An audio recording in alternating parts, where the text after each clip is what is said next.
सत्संगत जी, प्यार से कहना धान निरंकार जी। आज यहाँ काफ़ी अरसे के बाद सत्संग दासी को आने का मौका मिला और आपके ये दर्शन करके, जहाँ ये दिल हमेशा संगतों के दर्शन करके बहुत ही खुशी महसूस करता है, वहीं ये एक भाव कि ऐसा ही उत्साह हर एक का इस निराकार परमात्मा के प्रति हर समय ये भक्ति में लगा रहे, ये जुड़ाव, एक एहसास हर समय का, और कैसे जो आपसी प्यार सब संगत का है ये भी बढ़ता ही जाए। हर एक को इस तरह ये एक्सेप्ट करके कि चाहे स्वभाव हर एक के अलग हैं, फिर भी ये प्यार ये हर एक से किया जा सकता है और ये करना भी है। ये एक अनकंडीशनल हो के कि सिर्फ उनसे हैंड पिक्ड नहीं, जो एक मेरे मुताबिक अपना स्वभाव रखते हैं या मेरी जैसी चीज़ों को पसंद करते हैं, ये एक उस तरह के दायरे में एक छोटी सोच को नहीं रखना। ये खुल के हर कोई जहाँ हर एक को एक्सेप्ट करता रहे, और बात वही कि जब भी कोई कमियां हैं वो खुद में पहले ढूंढी जाए, और फिर उसके बाद अगर लगे कि खुद हम पूरी तरह से ठीक हो गए हैं तो फिर ये औरों की तरफ भी अगर देखा जाए तो उस नज़र से नहीं कि किसी की कमियों को उछालना है, पर उस नज़र से कि एक उनसे बात करके उनके भी बेहतरी के लिए उनको समझाकर एक दिल से दिल का जुड़ाव रखते हुए, एक शुभ चिंतक वाक्य ही बनते हुए हर एक को फिर वो सुधार करना है। और ये बहुत ही स्वाभाविक भी हो जाता है जब इस निराकार को देखकर मन में पहले बसाया जाए, इससे प्रेम किया जाए, तो ऐसा ही भाव संतों ने भी हमेशा समझाया कि कैसे अपने जीवन में हर समय ये कोई भी कार्य करते हुए ये भक्ति उस समय भी की जा सकती है जब कोई काम किया जाता है, ये प्रेम भी हर समय, ये प्यार भी किया जाता है, तो भी वही एहसास मन में रहता है कि परमात्मा जब कण कण में है, हर एक में है, तो ये प्यार भी अपने आप स्वाभाविक हो जाता है हर पल में होने के लिए। और अगर किसी पल में भी हमें वो चिड़चिड़ापन, वो बेचैनी का एहसास है, तो वो समय है जहाँ हमें अपने अंदर झांक के देखना है कि अगर ऐसा महसूस हो रहा है तो ये हमारे अंदर का प्रेम, ये सहनशीलता, ये करुणा, दया, ये ऐसी विशाल मन को हमने कहीं खुद ही तो संकीर्ण नहीं कर लिया, और ये काम खुद पे तो फिर कुछ समय का नहीं होता। ये हर पल इस निराकार के एहसास में रह के खुद की बेहतरी के लिए एक शिक्षा जो सत्संग से भी मिलती है, और सत्संग समाप्त होने के बाद भी पूरे संसार से, ये कण कण से भी मिलती है। तो ऐसी ही शिक्षाओं को एक अपने अंदर डालकर अपने जीवन को वरदायनीय जीवन बना लें, एक हर एक के परोपकार में लगा लें। ये कोई छटाई करके एक अपने मन मुताबिक बातें और लोगों को नहीं अपनाया या एक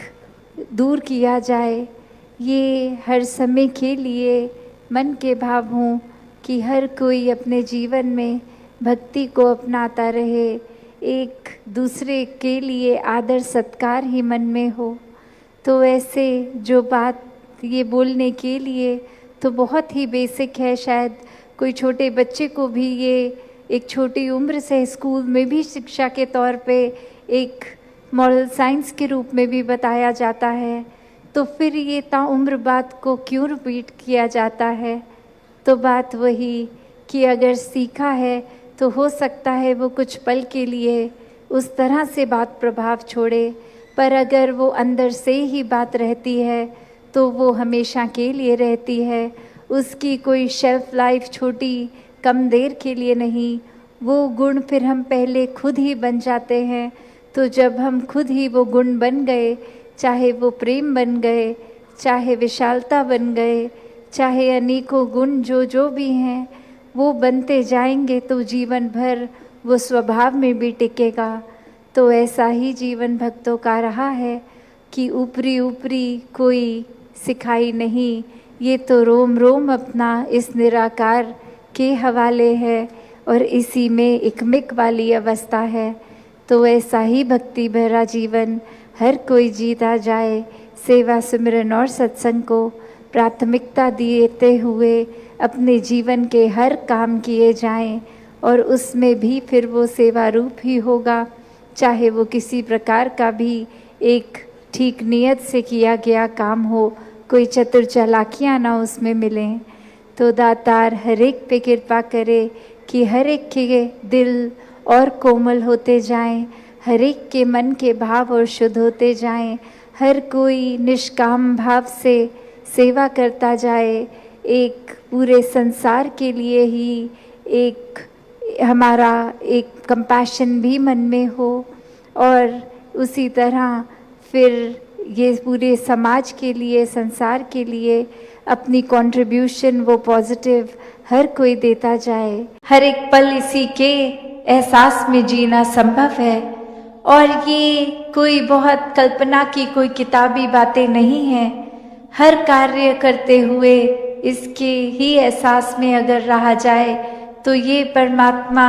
हमारे जीवन में और गहराई से उतरता है। कैसे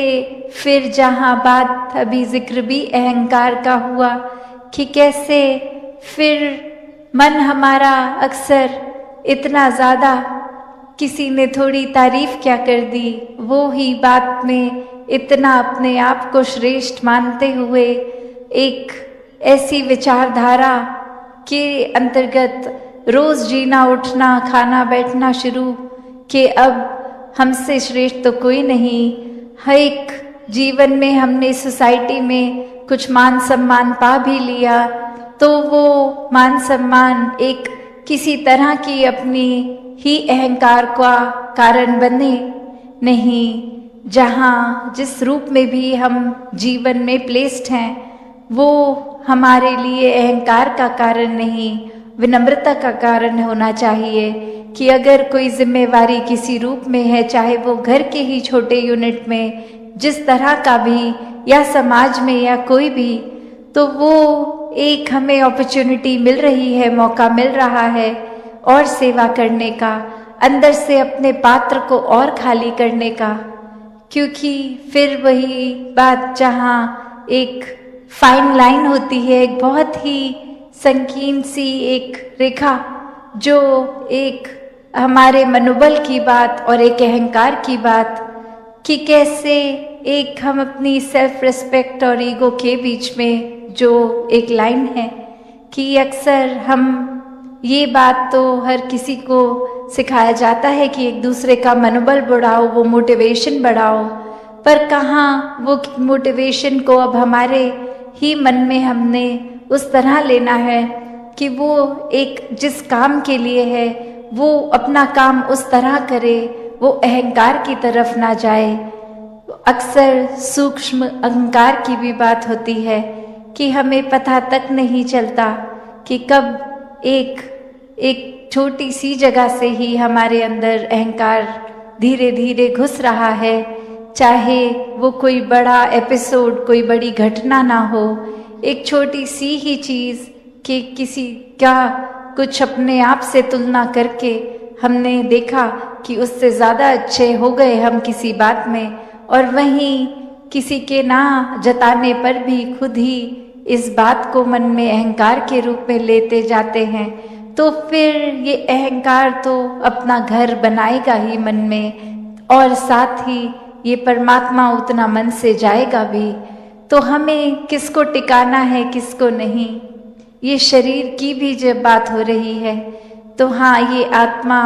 जो है वो ज़्यादा इस शरीर से महत्वपूर्ण उस रूप में तो है, पर ये परमात्मा ने शरीर भी इसलिए दिया है कि हम इसकी देखभाल करते करते सारे अपने रिस्पॉन्सिबिलिटीज़ भी निभाएं। जैसे एक मटका या कोई भी बर्तन ले लें, एक बाहर की सुंदरता से ज़्यादा वो मजबूती इम्पॉर्टेंट होती है कि अंदर उस पात्र में क्या है, वो पानी है या जो भी है, क्या टिकेगा। एक थोड़ा सा भी सुराख हो जाए तो वो पानी तो पात्र में टिकेगा नहीं, बह जाएगा। तो उसी तरह ये तन मन धन के साधन ये निराकार ने तो दिए हैं हमें, पर अब हमें इन साधनों को क्या करना है, सदुपयोग तो करना ही है, पर एक वो जो बात कि कैसे उसका सही इस्तेमाल करते हुए उसकी यूटिलिटी उस तरह से निकाली जाए। तो जहाँ ये शरीर भी दिया है जिसमें एक इतनी कैपेसिटी, एक कैपेबिलिटी है, उसको पूरी तरह तो जीना है, एक संत मति के अनुसार पर जीना है कि कहीं ये बल भी है तो उसको धक्का मार के किसी को नहीं गिराने की अवस्था नहीं, किसी को गिरे को उठाने वाली अवस्था, कि कैसे जो जो इस परमात्मा ने दिया है हमें उसका उपयोग कैसे अपने अंदर लाना है।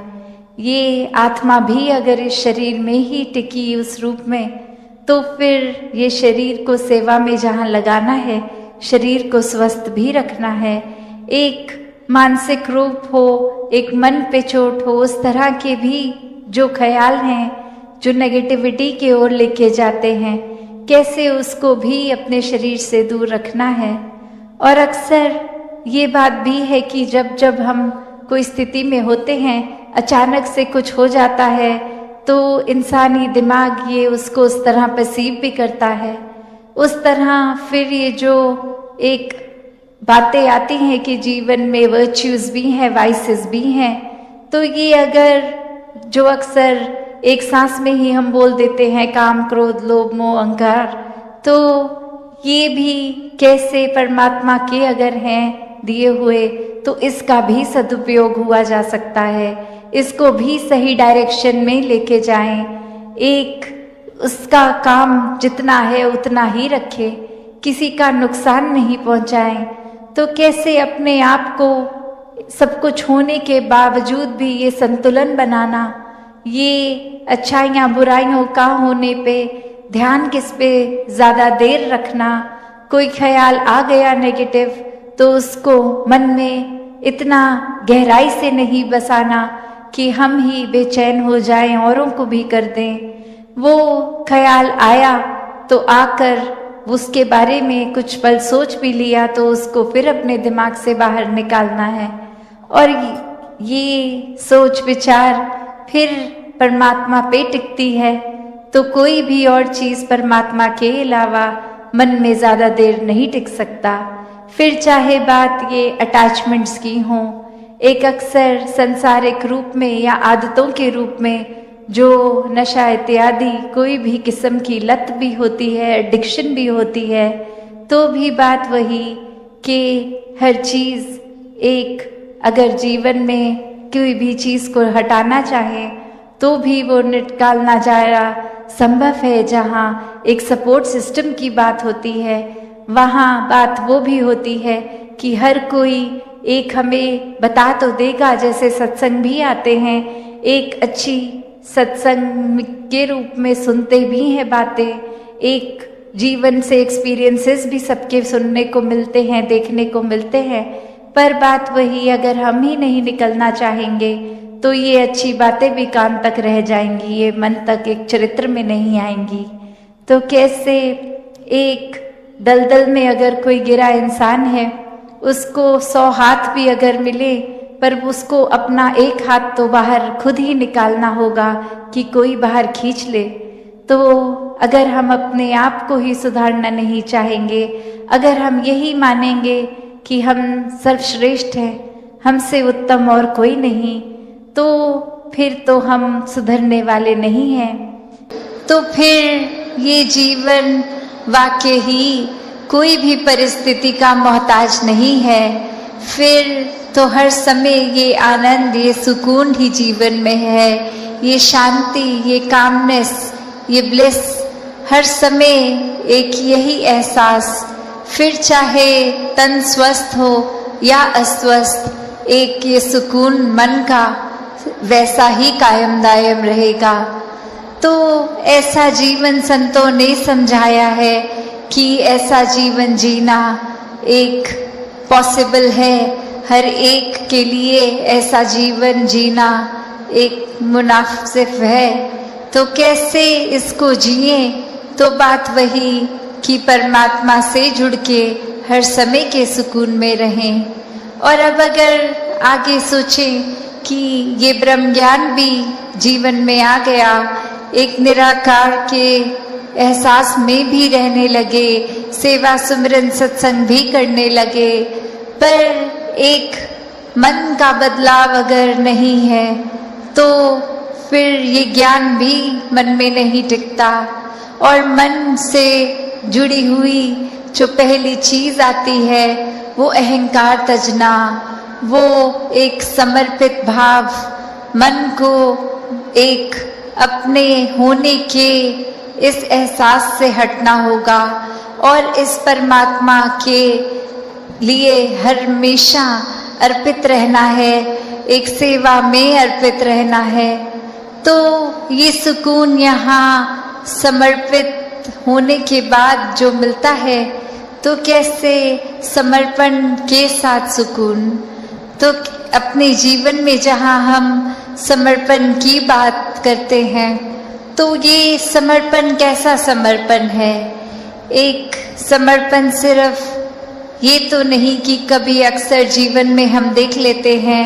हम कह देते हैं कि हमसे कोई सीनियर है, वो कुछ ऑर्डर्स दे रहे हैं और हम करते चले जा रहे हैं। अक्सर किसी ना किसी प्रोफेशन में देखा है, ऑफिसेज में या किसी भी सर्विस में, तो एक सीनियर का ऑर्डर मान लेना या फिर कोई अथॉरिटेटिव पर्सन, कोई टीचर, कोई और इस तरह से जो हम पे कोई बात करते हैं और वो मान लेना, वो अक्सर ये रूप उसका समर्पण का नहीं बन पाता, क्योंकि ये रूप तो वो डर से है कि वो जो कह रहे हैं वो करना ही होगा, वरना नौकरी से निकाल दिए जाएंगे, वरना फिर कोई और इस बात की रेपकशन हो सकती है। तो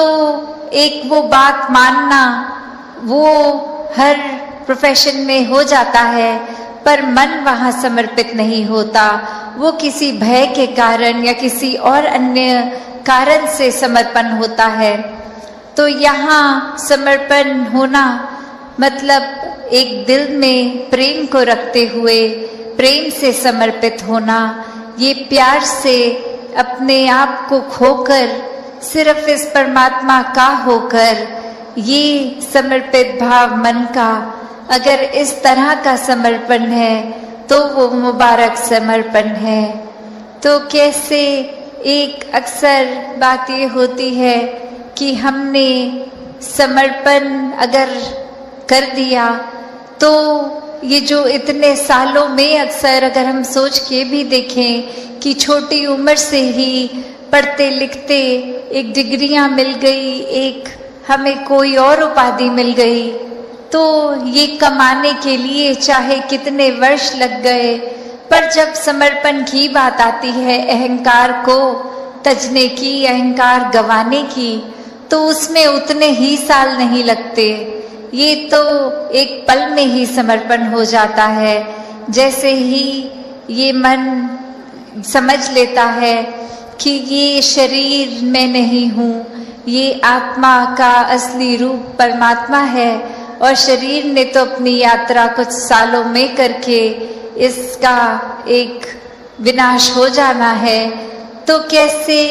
ये समर्पित जीवन जिया जाए जब तक जीवन है। तो बात वही एक कहानी के साथ तास अपनी रखना चाहेगी कि एक बार एक गुरु के पास शिष्य आता है जो काफी सालों के बाद, और आते ही अपने गुरु के आगे